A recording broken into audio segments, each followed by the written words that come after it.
നമസ്കാരം. യശോദാനന്ദൻ ഗോവിന്ദയിലേക്ക് ഏവർക്കും സ്വാഗതം. വൈശാഖ മാസത്തിലെ ശുക്ലപക്ഷ ഏകാദശി, മോഹിനി ഏകാദശി അഥവാ പാപമോചിനി ഏകാദശി, ഭഗവാൻ മഹാവിഷ്ണുവിൻ്റെ മോഹിനി അവതാരവുമായി ബന്ധപ്പെട്ട ഏകാദശി ആയതുകൊണ്ട് അതിനെ മോഹിനി ഏകാദശി എന്നും, പാപങ്ങൾ, നമ്മുടെ എല്ലാ പാപങ്ങളും നശിപ്പിക്കുന്ന അതിപവിത്രമായ വ്രതമായതുകൊണ്ട് ഇതിനെ പാപമോചിനി ഏകാദശി എന്നും പറയുന്നു. ഏകാദശി വ്രതമെന്ന് പറയുന്നത് ധ്യാനമാണ്. നമ്മുടെ ആത്മാവിനെ ഉണർത്തുന്ന ധ്യാനം, നമ്മുടെ മോഹങ്ങളെ എല്ലാം ക്ഷയിപ്പിക്കുന്ന മോക്ഷത്തിലേക്കുള്ള യാത്ര. ഇത് വൈശാഖ മാസമാണ് അല്ലെ? വൈശാഖ മാസത്തിൽ ചെയ്യുന്ന വളരെ ചെറിയ കാര്യങ്ങൾക്ക് പോലും അക്ഷയഫലമാണ് ലഭിക്കുക അല്ലെ? അപ്പോൾ നമ്മൾ അനുഷ്ഠിക്കുന്ന പുണ്യമായ വ്രതങ്ങൾക്കും നാമജപത്തിനും ദാനധർമ്മത്തിനുമെല്ലാം എത്രമാത്രം ഫലമാണ് ലഭിക്കുന്നതെന്ന് ചിന്തിച്ചു നോക്കൂ. അതുകൊണ്ട് തന്നെ ഈ വൈശാഖ മാസത്തിലെ പുണ്യം നേടാൻ എല്ലാവരും ശ്രമിക്കുക. സാധിക്കുന്നവരെല്ലാം വ്രതമെടുക്കുക. വ്രതമെടുക്കാൻ സാധിക്കാത്തവർ ഭഗവാന്റെ നാമങ്ങൾ ചൊല്ലി ശുദ്ധമായ സസ്യാഹാരം കഴിച്ചു ഭഗവത് ചിന്തയോടെ മനസ്സും ശരീരവും പ്രവൃത്തിയും ശുദ്ധമാക്കി വ്രതത്തിൻ്റെ അപൂർണമായ പുണ്യം നേടാൻ ശ്രമിക്കുക. ഈ വീഡിയോ കാണുന്ന എല്ലാവരും ഭഗവാന്റെ നാമങ്ങൾ എഴുതി കമന്റ് ചെയ്യാൻ മറക്കരുതേ. ഭഗവാന്റെ അനുഗ്രഹം നേടാൻ വളരെ വളരെ വളരെ ശ്രേഷ്ഠമാണ്. ഓ നമോ നാരായണ എന്നോ, ഹരേ രാമ മന്ത്രമോ, അല്ലെങ്കിൽ ഓ നമോ ഭഗവതേ വാസുദേവായ എന്നോ, നാരായണ നാമോ, എന്ത് നാമമാണെങ്കിലും നമ്മൾക്ക് ഇഷ്ടമുള്ള നാമം എഴുതി കമന്റ് ചെയ്യാൻ മറക്കരുതേ. ഏകാദശി വ്രതം അനുഷ്ഠിക്കുമ്പോൾ നമ്മൾ ശ്രദ്ധിക്കേണ്ട കാര്യങ്ങൾ, വ്രതം എടുക്കേണ്ട രീതി, ഭക്ഷണക്രമം, പാർണ വീടേണ്ട രീതി എല്ലാം വിശദമായി ഞാനൊരു വീഡിയോ ചെയ്തിട്ടുണ്ട്. ആ വീഡിയോയുടെ ലിങ്ക് ഡിസ്ക്രിപ്ഷനിൽ ആഡ് ചെയ്തേക്കാം. 2026 ഈ വർഷത്തെ ശുക്ലപക്ഷ മോഹിനി ഏകാദശി തിഥി ആരംഭിക്കുന്നത് ഏപ്രിൽ 26 ഞായറാഴ്ച സന്ധ്യയ്ക്ക് 6:06 മുതൽ ഏപ്രിൽ 27 തിങ്കളാഴ്ച സന്ധ്യയ്ക്ക് 6:15 വരെയാണ്. അതുകൊണ്ട് തന്നെ ഏപ്രിൽ 27 തിങ്കളാഴ്ചയാണ് ഏകാദശിയും മഹാദ്വാദശിയും കൂടി വരുന്ന ആ പുണ്യദിനം മോഹിനി ഏകാദശിയായി ആചരിക്കുന്നത്. അതുകൊണ്ട് ഏപ്രിൽ 26 ഞായറാഴ്ച സന്ധ്യയ്ക്ക് 6:15 ഏകാദശി തിഥി തുടങ്ങുന്നത് കൊണ്ട് തുളസിയില അതിനു മുന്നേ പറിച്ചു വെക്കാനായിട്ട് ശ്രമിക്കുക. കാരണം ഏകാദശി തിഥിയിലും ദ്വാദശി തിഥിയിലും തുളസിയില പറിക്കാൻ പാടുള്ളതല്ല.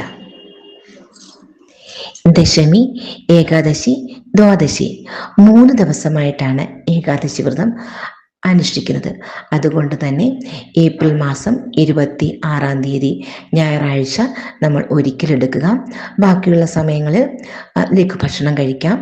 27 ഏകാദശി തിഥി, ഏകാദശി വ്രതമാണ്. അന്നേ ദിവസം പൂർണ്ണ ഉപവാസം അനുഷ്ഠിക്കാൻ സാധിക്കുന്നവർ ചെയ്യുക. അല്ലാത്തവർക്ക് പഴങ്ങളോ പാലും പഴവും കഴിക്കാം. അതല്ലാതെ ലഘുഭക്ഷണങ്ങളൊക്കെ കഴിക്കാവുന്നതാണ്. ഏകാദശി തിഥിയിൽ കഴിക്കാൻ പറ്റുന്ന ലഘുഭക്ഷണങ്ങളുണ്ട്. അതൊക്കെ കഴിച്ചിട്ട് നമുക്ക് ഏകാദശി വ്രതം അനുഷ്ഠിക്കാവുന്നതാണ്. പിറ്റേന്ന് ദ്വാദശി ദിവസവും ഒരിക്കൽ എടുത്തുകൊണ്ട് ആ പാരണ വീടേണ്ട സമയത്ത് തന്നെ പാരണ വീടുക. ഇതിനെപ്പറ്റി വിശദമായിട്ട് ഞാൻ വീഡിയോയിൽ ചെയ്തിട്ടുണ്ട്. അതുകൊണ്ടാണ് വളരെ ചുരുക്കി പറയുന്നത്. ഈ സമയം കഴിവതും ഭക്ഷണം ഒഴിവാക്കുന്നതാണ് നല്ലത്. സാധിക്കാത്തവർ ലഘുഭക്ഷണങ്ങൾ കഴിക്കാവുന്നതാണ്. ഇനി വ്രതം അവസാനിപ്പിക്കുന്ന സമയമുണ്ട്. അതും അതിപ്രധാനമാണ്. പാരണാ സമയം. കേരളത്തിൽ പാരണാ സമയം വരുന്നത് ഏപ്രിൽ 28 ചൊവ്വാഴ്ച രാവിലെ 6:08 മുതൽ 10:16 വരെയുള്ള സമയമാണ്. പാരണാസമയം അതിപ്രധാനമാണ്. സമയത്ത് തന്നെ വ്രതം അവസാനിപ്പിക്കാൻ ശ്രദ്ധിക്കുക. ക്ഷേത്രത്തിൽ പോയി തീർത്ഥം സേവിച്ച് പാരണ വീടാം. ഇനി വീട്ടിലാണെങ്കിൽ ശുദ്ധമായ ജലത്തിൽ തുളസിയിലയും മലരും ഉണക്കലരിയും ഒക്കെ ഇട്ട് ഭഗവാന് സമർപ്പിച്ച് പാരണ വീടാവുന്നതാണ്. ഭഗവാൻ ശ്രീകൃഷ്ണൻ യുധിഷ്ഠിരന് ഉപദേശിക്കുന്നതാണ് ഓരോ ഏകാദശി മഹാത്മ്യ കഥകളും. ഇത് പത്മപുരാണത്തിലാണ് പറയുന്നത്. ഓരോ ഏകാദശിയും പാരണ വീടുന്നതിന് മുന്നേ വ്രതമഹാത്മകത കേട്ടുകൊണ്ടോ പറഞ്ഞോ വേണം നമ്മൾ പാരണ വീടാൻ. എങ്കിൽ മാത്രമേ ആ വ്രതത്തിൻ്റെ പൂർണ്ണഫലം നമ്മൾക്ക് ലഭിക്കുകയുള്ളൂ. അതുകൊണ്ട് തന്നെ മോഹിനി ഏകാദശിയുടെ വ്രതകഥ എല്ലാവരും കേൾക്കേണ്ടതാണ്. ഞാൻ വളരെ ചുരുക്കി പറയാം, ഒരിക്കലും ഇത് സ്കിപ്പ് ചെയ്യരുത്. തീർച്ചയായും എല്ലാവരും കേൾക്കാൻ ശ്രമിക്കുക. ഭദ്രാവതി എന്നൊരു സമൃദ്ധമായ മനോഹരമായ രാജ്യം ഭരിച്ചിരുന്നത് ധൃതിമാൻ എന്ന ധർമ്മിഷ്ഠനായ ഒരു രാജാവായിരുന്നു. ജനങ്ങളെ സ്നേഹത്തോടെ സംരക്ഷിക്കുകയും സത്യവും ധർമ്മവും പരിപാലിക്കുന്ന ഒരു നല്ല ഭരണാധികാരിയായിരുന്നു അദ്ദേഹം. എന്നാൽ അദ്ദേഹത്തിന് വളരെ വലിയൊരു വിഷമമുണ്ടായിരുന്നു. അദ്ദേഹത്തിൻ്റെ വിഷമം അദ്ദേഹത്തിൻ്റെ മകനായിരുന്നു. ദൃഷ്ടബുദ്ധി, പേരുപോലെ തന്നെ ദുഷ്ട സ്വഭാവമുള്ള ചൂതാട്ടം, മദ്യപാനം, മോഷണം, ദുർനടപ്പ് തുടങ്ങിയ ദുഷ്ട സ്വഭാവമുള്ളൊരു മകൻ. രാജാവ് പലവട്ടം അവനെ തിരുത്താൻ ശ്രമിച്ചെങ്കിലും അവന് ഒരു മാറ്റവും ഉണ്ടായില്ല. ഒടുവിൽ രാജാവ് വളരെ ദുഃഖത്തോടെ സ്വന്തം മകനെ രാജ്യത്തു നിന്നും പുറത്താക്കി. രാജ്യത്തു നിന്ന് പുറത്തായ ദുഷ്ടബുദ്ധി വനത്തിൽ അലഞ്ഞു നടന്നെങ്കിലും അവന്റെ സ്വഭാവത്തിന് ഒരു മാറ്റവും ഉണ്ടായില്ല. അങ്ങനെ അവന്റെ കയ്യിലെ സമ്പത്ത് തീരാൻ തുടങ്ങി. സമ്പത്ത് തീർന്നതോടെ കൂടെ ഉണ്ടായിരുന്ന കൂട്ടുകാരൊക്കെ അവനെ കൈയൊഴിഞ്ഞു. അങ്ങനെ അവൻ വനത്തിൽ ഒറ്റപ്പെട്ട് അലഞ്ഞു നടക്കാൻ തുടങ്ങി. വിശപ്പും ദാഹവും പേടി, ഏകാന്തത ഇവയൊക്കെ അവന്റെ അഹങ്കാരം തകർത്തു. താൻ ചെയ്ത പാപങ്ങൾക്കുള്ള ശിക്ഷയാണിതെന്ന് എന്ന തിരിച്ചറിവ് അവന് ഉണ്ടാകാൻ തുടങ്ങി. ഒരു ദിവസം രാവിലെ സൂര്യോദയ സമയത്ത് വനത്തിന്റെ അറ്റത്ത് ഒഴുകുന്ന പുണ്യനദിയായ ഗംഗയിൽ സ്നാനം കഴിഞ്ഞ് ദിവ്യപ്രഭയോടെ നടന്നു വരികയായിരുന്നു കൗണ്ഡിന്യ മഹർഷി.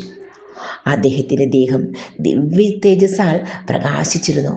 മഹർഷി അടുത്തുകൂടി കടന്നു പോകുമ്പോൾ അദ്ദേഹത്തിന്റെ നനഞ്ഞ വസ്ത്രത്തിൽ നിന്നും ചില ഗംഗാജലത്തുള്ളികൾ ഈ ദൃഷ്ടബുദ്ധിയുടെ ശരീരത്തിൽ പതിക്കുകയാണ്. ആ നിമിഷം തന്നെ എന്തോ ഒരു മാറ്റം ദൃഷ്ടബുദ്ധിക്ക് അനുഭവപ്പെടാൻ തുടങ്ങി. ഹൃദയം ശാന്തമായി, മനസ്സ് നിർമ്മലമായി, ഉള്ളിലെ കഠിനതയൊക്കെ ഒലിച്ചു പോകാൻ തുടങ്ങി. ഇത്രയും കാലം ഞാൻ എന്താണ് ചെയ്തിരുന്നതെന്ന പശ്ചാത്താപം അവനെ പിടിച്ചു.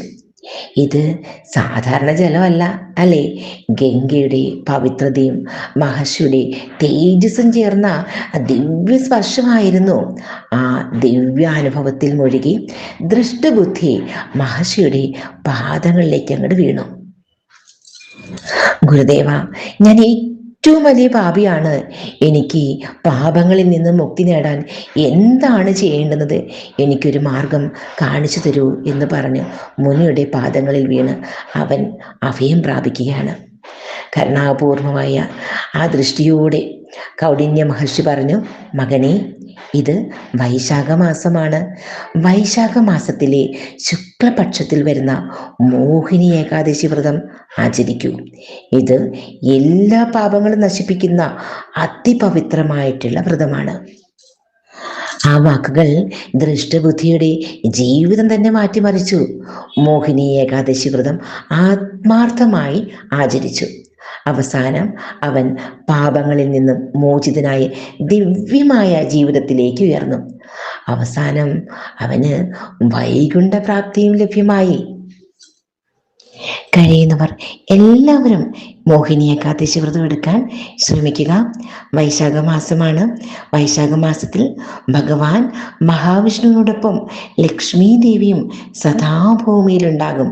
അപ്പോൾ ഐശ്വര്യത്തിൻ്റെ, സമ്പത്തിൻ്റെ ദേവതയായ ലക്ഷ്മി ദേവിയുടെ അനുഗ്രഹവും കൂടി നമുക്ക് ലഭിക്കുന്നതാണ്.